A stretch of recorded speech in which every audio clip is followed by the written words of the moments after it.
Didier Falorni, député de la première circonscription de la Charente-Maritime. Cette circonscription regroupe 9 cantons de La Rochelle, Ars-en-Ré plus Saint-Martin-de-Ré. Bonjour Monsieur Falorni. Bonjour. La première question qu'on aimerait vous poser et qu'on va vous poser, c'est pouvez-vous nous dire quel est le rôle d'un député dans l'organigramme de la société française? Vous savez, le député, finalement, il a un rôle double. C'est d'abord un législateur qui appartient au pouvoir législatif, puisque dans ce pays, la séparation des pouvoirs fait partie, j'allais dire, de ce qu'est la démocratie représentative, de ce qu'est la démocratie tout court, de ce qu'est la République. Donc il y a le pouvoir exécutif qui a un poids important sous la Ve République, et puis il y a le pouvoir législatif, le Sénat et l'Assemblée nationale. Et moi, en tant que député, j'ai pour première mission de voter la loi. Mais un député, il est aussi élu sur un territoire, sur une circonscription. En l'occurrence, la mienne, c'est celle de La Rochelle et de l'île de Ré. C'est donc un élu aussi de proximité. C'est-à-dire que pour moi, un parlementaire, il a vocation à faire la loi, mais cette loi, elle doit s'inscrire dans la réalité d'un terrain. Et que si les députés sont rattachés à une circonscription, je pense que c'est une force, parce que nous devons être aussi les porteurs d'un message, celui de nos concitoyens au quotidien, ce qui veut dire qu'on se fait engueuler quand ça ne va pas, qu'on porte un certain nombre de propositions des acteurs locaux, et moi j'y prête beaucoup d'attention. Quels sont des dossiers en cours dont vous avez la charge qui représentent un intérêt majeur pour le département ? Vous savez, un député, là aussi, en tant que législateur, il se retrouve dans deux positions. À la fois étudier ce qu'on appelle les projets de loi, c'est-à-dire les textes qui sont proposés par le gouvernement, les textes votés en Conseil des ministres. Donc nous avons un travail d'amendement à faire, de discussion. Et puis il y a aussi ce qu'on appelle les propositions de loi, c'est-à-dire ce sont des textes qui sont d'émanation parlementaire. C'est-à-dire que ce sont les députés qui proposent des textes. Alors ça prend souvent beaucoup de temps, mais nous pouvons faire voter un certain nombre de lois. Rien que jeudi dernier, il y a chaque mois ce qu'on appelle une niche parlementaire, c'est-à-dire une journée consacrée à un certain nombre de textes proposés par un groupe. C'était la niche du groupe auquel j'appartiens, le groupe de RDP, et nous avons fait voter 2 textes de loi dans le cadre de cette niche parlementaire. Donc moi, je suis amené à travailler avec mes collègues sur un certain nombre de propositions de loi, et c'est vrai que je suis aussi très sensible à un certain nombre de sujets tout particulièrement, parce qu'on ne peut pas traiter tous les sujets, suivre tous les textes, ça serait malhonnête de le dire, hein. Beaucoup de textes sont soumis à l'Assemblée, et donc il faut aussi se spécialiser. Et moi, il y a vraiment un texte sur lequel je compte m'investir, qui fait partie des engagements du président de la République. C'est ce qu'on appelle la loi sur la fin de vie. François Hollande l'a rappelé en début d'année lors de sa conférence de presse. C'est un sujet de société majeur. J'ai eu l'occasion de poser plusieurs questions au gouvernement là-dessus. Et nous avons co-signé une proposition de loi qui sera soumise au Parlement, à moins que le gouvernement ne propose un texte avant. Et nous le voterons bien évidemment. Alors, c'était une question qu'on voulait vous poser justement sur la fin de vie, parce que je crois que vous avez été touché personnellement par ce problème. Et donc, la question qu'on voulait vous poser, c'était justement la proposition de loi que vous avez demandée. Je crois que c'était, sauf erreur de ma part, c'était pour ce qui concernait l'assistance au suicide. Donc, où vous en étiez? Alors, c'est l'assistance médicalisée au décès. C'est-à-dire qu'il s'agit d'amender la loi Leonetti, qui finalement, pour résumer, permet l'euthanasie passive. C'est-à-dire qu'on est dans une logique du laisser mourir. Et moi, ce que je souhaite, c'est que dans des cas très précis, extrêmement encadrés, où nous avons un patient dont on sait que l'issue médicale est malheureusement sans espoir. Un patient qui subit des douleurs psychiques et physiques insupportables puisse bénéficier de ce qu'on appelle l'assistance médicalisée au décès. Alors ça suppose, et c'est l'idéal, qu'il y ait des directives anticipées, c'est-à-dire que la personne ait pu dire avant d'être confrontée à cette situation douloureuse, de pouvoir dire je ne veux pas d'acharnement thérapeutique. Et ça suppose que, effectivement, dans certains cas, les médecins puissent pratiquer ce qu'on appelle l'euthanasie, même si je n'aime pas employer ce mot, non pas parce que c'est un mot, j'allais dire, qui n'est pas noble. Vous savez, euthanasie en grec, ça veut dire belle mort. Et moi, je souhaite que chacun ait droit à une belle mort, comme on a droit à une belle vie. En matière de proposition de loi, La Rochelle, l'île de Ré sont situés directement en bordure de mer. Je pense que vous êtes préoccupé du changement de notre climat, ainsi que les risques liés à l'élévation des eaux. Que proposez-vous, ou est-ce que vous avez déposé des projets de loi en ce sens pour minimiser ces risques ? Alors il y a un texte qui va être étudié dans quelques semaines, c'est celui de ce qu'on appelle la transition écologique, qui a vocation à intégrer toutes ces données qui sont aujourd'hui incontestables à l'échelle de la planète. Les changements climatiques, on les subit ici sur le territoire national, comme on voit sur l'ensemble de la planète un certain nombre de catastrophes climatiques qui n'existaient pas, en tout cas dans ces proportions, auparavant. Et puis c'est vrai que notre territoire est directement affecté et que depuis Xynthia, il y a aussi un traumatisme des populations. On voit bien, on a eu à l'occasion de plusieurs grandes marées, nous avons eu des coefficients extrêmement élevés, une inquiétude réelle, parce qu'on sait bien que à la fois des grandes marées et éventuellement un vent violent pourraient provoquer à nouveau des catastrophes. Donc ça suppose un engagement de l'État, des collectivités locales, d'abord pour protéger les personnes et les biens. C'est ce qui s'inscrit dans la logique de ce qu'on appelle en sigle un peu barbare les PPRL et les PAPI, plans de prévention des risques littoraux, qui ont vocation à définir une doctrine de protection. Le problème français, c'est qu'aujourd'hui, nous avons un pays qui a un littoral important, qui a un certain nombre de protections à la mer, de digues en particulier, dont l'État est incapable de définir aujourd'hui qui sont les propriétaires. Donc il y a déjà à mettre de la cohérence dans toutes ces zones de protection, et puis aussi entretenir les digues, parce qu'on a négligé pendant des années et des années cette protection du territoire, en considérant que ça n'était pas un sujet. Et ça deviendra d'autant plus un sujet qu'il est là aussi évident que l'élévation du niveau de la mer aujourd'hui est une réalité, et que malheureusement, si on ne fait rien, il continuera.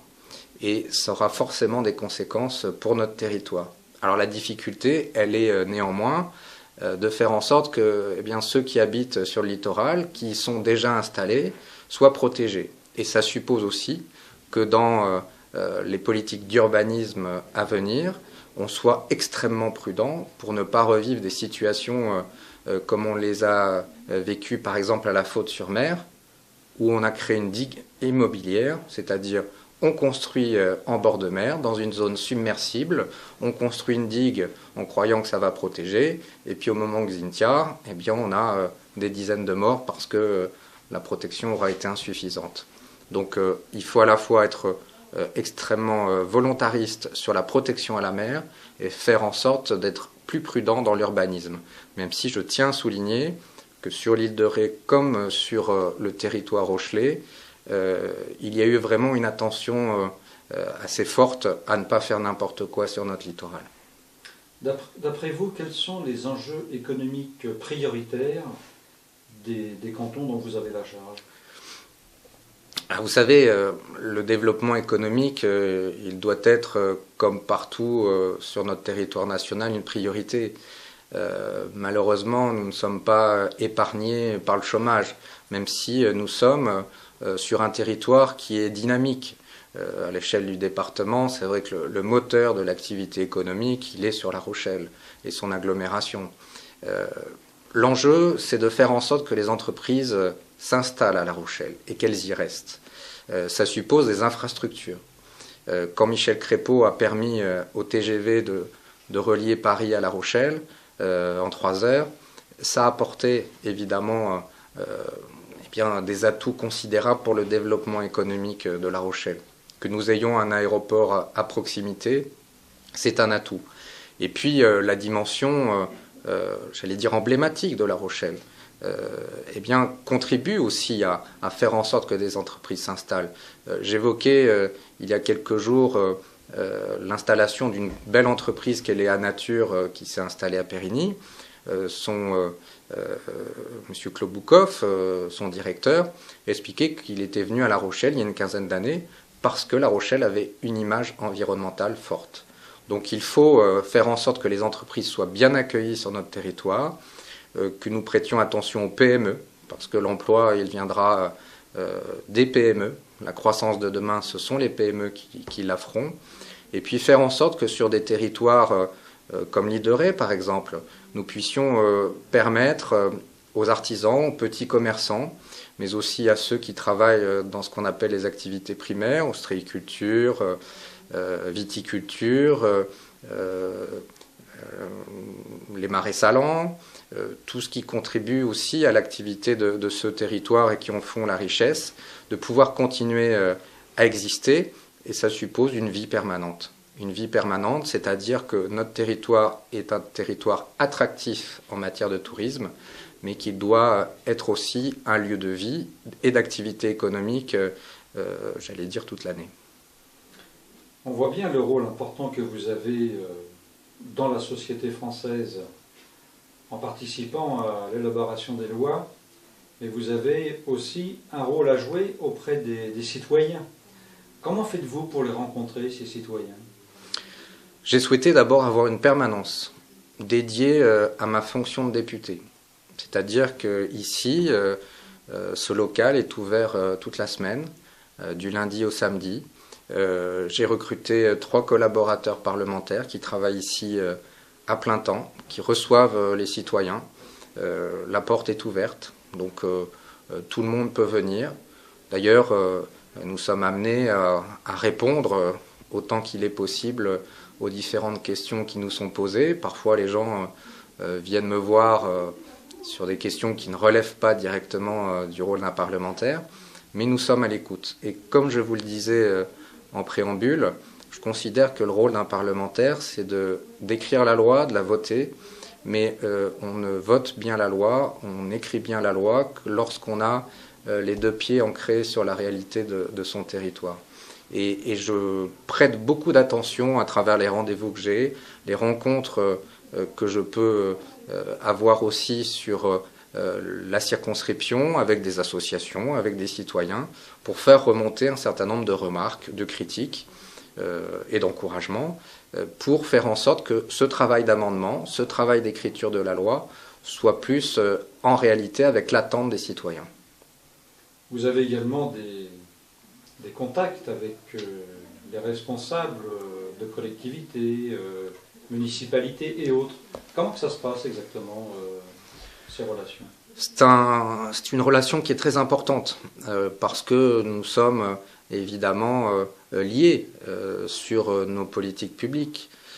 L'échange avec les maires, avec aussi les présidents d'intercommunalités qui ont pris et vont prendre encore plus d'importance, que ce soit la CDA de La Rochelle ou la communauté de communes de l'île de Ré. Ce sont 2 structures qui aujourd'hui, j'allais dire, ont les principales responsabilités. On parlait de développement économique. Ce sont les intercommunalités qui aujourd'hui jouent un rôle majeur. Donc c'est une relation extrêmement importante. J'y prête beaucoup d'attention parce que la réalité de nos communes, elle est à prendre en compte dans la vision d'un territoire que l'on peut avoir et aussi dans une politique nationale. Parce que on dit souvent que les citoyens se sentent éloignés de la politique et que finalement leurs élus nationaux sont considérés comme lointains. Moi, je veux faire en sorte que le parlementaire que je suis soit au contraire un député proche des gens. C'est-à-dire que je revendique le fait d'être un élu national, c'est le rôle d'un parlementaire, mais aussi un élu local. Et je considère que je suis aussi un élu local, en partenariat avec les élus municipaux et intercommunaux. C'est en tout cas ma conception de mon rôle de député. C'est aussi porter un certain nombre de projets qui sont de dimension locale et sur lesquels je peux avoir un certain nombre